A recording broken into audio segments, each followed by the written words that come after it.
चंद्रयान 3 को लेकर मिली एक और बड़ी खुशखबरी। आखिरकार इसरो चीफ ने बताया कब जागेगा चंद्रयान। चांद के दक्षिणी ध्रुव में पिछले 18 दिन से सोए हैं विक्रम और प्रज्ञान। वैज्ञानिक लगातार कर रहे हैं जगाने की कोशिश। दोस्तों, पिछले कुछ दिन हमारे लिए थोड़े निराशा भरे रहे हैं, क्योंकि इसरो ने जैसा प्लान किया था, हमारा चंद्रयान 3 एक बार सोने के बाद उस तरह से दोबारा नहीं जाग सका। इसी के चलते लोगों को डर सता रहा था कि कहीं ये मिशन यहीं पर समाप्त न हो जाए। लेकिन इस मिशन को लेकर अभी हमें एक बड़ी खुशखबरी सुनने को मिली है, और ये खुशखबरी किसी और ने नहीं बल्कि खुद इसरो चीफ ने दी है। तो क्या है चंद्रयान 3 से जुड़ी ये नई खबर? विक्रम और प्रज्ञान अपनी नींद से कब जागेंगे और वैज्ञानिक इन्हें जगाने की कोशिश कब तक करते रहेंगे? ये सब कुछ आज हम आपको इस वीडियो में बताने वाले हैं, इसलिए इसे अंत तक जरूर देखिएगा।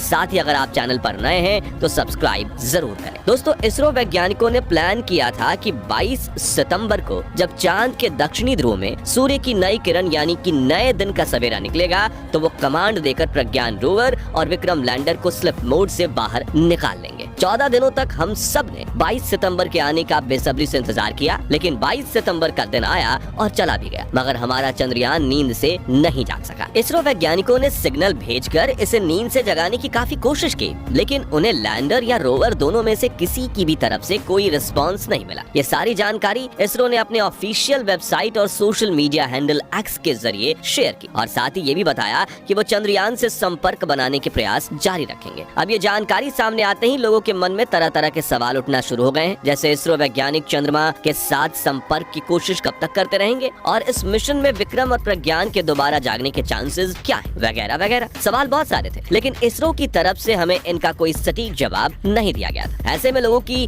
दशा को समझते हुए खुद इसरो चीफ एस सोमनाथ ने सामने आकर इस मामले को सुलझाया, और उनकी तरफ से हमें जो जवाब मिला है वो कहीं ना कहीं इस मिशन को लेकर हमारा हौसला दोबारा बढ़ा रहा है। तो इसरो चीफ ने चंद्रयान के जागने को लेकर पूछे गए सवालों का क्या जवाब दिया, चलिए आपको बताते। असल में दोस्तों, एस सोमनाथ का ऐसा कहना है कि चंद्रयान 3 के दोबारा जागने को लेकर हमें परेशान होने की जरूरत नहीं है, क्योंकि इसरो वैज्ञानिक इसे जगाने या इससे संपर्क बनाने की कोशिश पूरे एक लूनर डे यानी 22 सितंबर से लेकर 14 दिनों तक करने वाले हैं। यानी वैज्ञानिक प्रज्ञान और विक्रम के साथ कनेक्शन बनाने का प्रयास 6 अक्टूबर को चांद के दक्षिणी ध्रुव में अगली रात होने तक करते रहेंगे, क्योंकि चांद के इस हिस्से में सूर्य की रोशनी का आना अभी शुरू ही हुआ है। ऐसे में प्रज्ञान या विक्रम के साइंटिफिक उपकरण रात में अत्यधिक ठंड के कारण अगर जम गए होंगे तो उन्हें गर्म कर दोबारा चालू होने में थोड़ा समय लग सकता है। आपकी जानकारी के लिए बता दी कि रात के समय चांद के एक हिस्से का तापमान -220 डिग्री सेल्सियस तक नीचे चला गया था। ऐसे में साइंटिफिक उपकरणों को वापस नॉर्मल टेम्परेचर पर आने में समय तो लगेगा। इस पर इसरो चीफ एस सोमनाथ ने ऐसा कहा है कि जब तक चांद के इस हिस्से का तापमान बढ़ रहा है, तब तक प्रज्ञान और विक्रम फिर से चालू होने की संभावना रखते हैं, और हो सकता है कि ये लूनर डे के आखिरी 24 घंटे यानी 22 सितंबर से 14वें दिन जाकर जागे। ये कभी भी हो सकता है, और एग्जैक्टली कब होगा इसके बारे में भविष्यवाणी करने का कोई तरीका नहीं है। कहने का मतलब ये है कि जैसे जैसे समय बढ़ेगा वैसे वैसे चांद के दक्षिणी ध्रुव में गर्मी बढ़ती जाएगी। अब अगर प्रज्ञान और विक्रम अपने साइंटिफिक इंस्ट्रूमेंट्स के ठंड में जम जाने के कारण निष्क्रिय हुए होंगे, तो उनके दोबारा चालू होने की पूरी उम्मीद रहेगी। इसके अलावा स्पेस एप्लीकेशन सेंटर यानी कि सैक के डायरेक्टर नीलेश देसाई का कहना है कि प्रज्ञान रोवर व विक्रम लैंडर किसी के कमांड देने से नहीं बल्कि खुद ऑटोमेटिकली जागेंगे। आपको बता दें कि सैक हमारे इसरो का ही एक अंग है। नीलेश देसाई का कहना है कि जैसे प्रज्ञान और विक्रम पर सूर्य की रोशनी पड़ेगी तो वो खुद ही वापस से चालू हो जाएंगे, लेकिन इसके साथ ही उन्होंने ये भी कहा है कि इसके जागने के चांसेस 50-50 हैं। अब ऐसा उन्होंने इसलिए कहा क्योंकि चांद की ठंड ने विक्रम और प्रज्ञान के अंदर से कितना उन्हें नुकसान पहुंचाया है ये कोई नहीं जानता। अगर इसके इंटरनल उपकरण किसी तरह से बच गए होंगे तो ये जरूर जाग जाएंगे, इसमें कोई शक नहीं है। और अगर इन्हें किसी तरह का डैमेज हुआ है तो हमें ये मानना चाहिए कि चंद्रयान 3 हमें अपनी सेवाएं दे चुका है। वैसे नीलेश देसाई के अलावा एस सोमनाथ का भी यही कहना है कि उन्होंने प्रज्ञान और विक्रम को इस तरह से डिजाइन किया है कि जैसे ही उन्हें सूर्य की रोशनी मिलेगी तो वो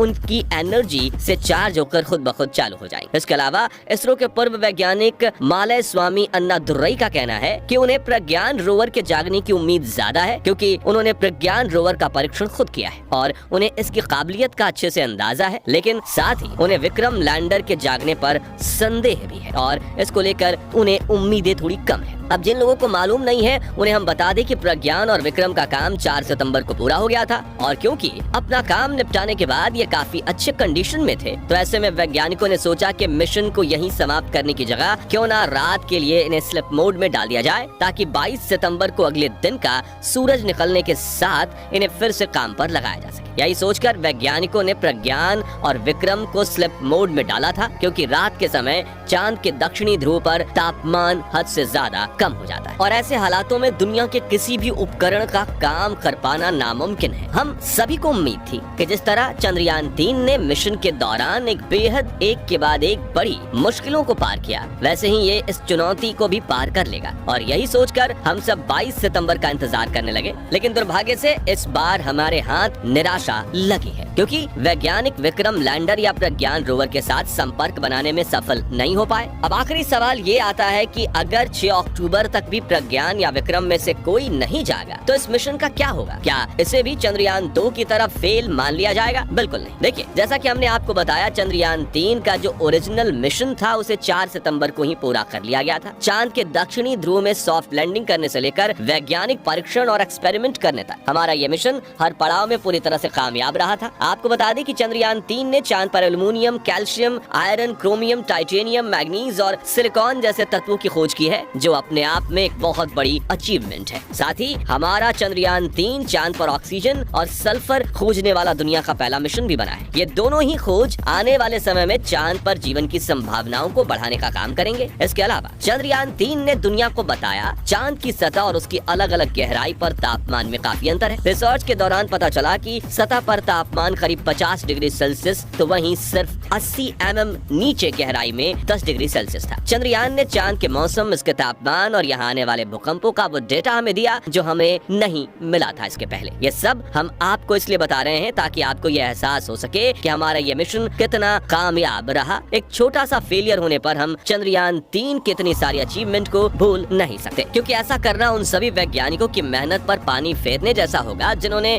इस मिशन को सफल बनाने में सालों तक दिन रात काम किया। वैसे आपको क्या लगता है, 6 अक्टूबर तक चंद्रयान जाग पाएगा या नहीं? अपनी राय कमेंट के माध्यम से हमारे साथ जरूर शेयर करें। बाकी आज की हमारी इस वीडियो में बस इतना ही था। वीडियो अच्छी लगी हो तो इसे लाइक और शेयर जरूर करना, और अगर आप हमारे फेसबुक पेज पर नए हैं तो पेज को फॉलो भी जरूर करें। मिलते हैं जल्दी ही एक और इंटरेस्टिंग वीडियो में, तब तक के लिए गुड बाय। जय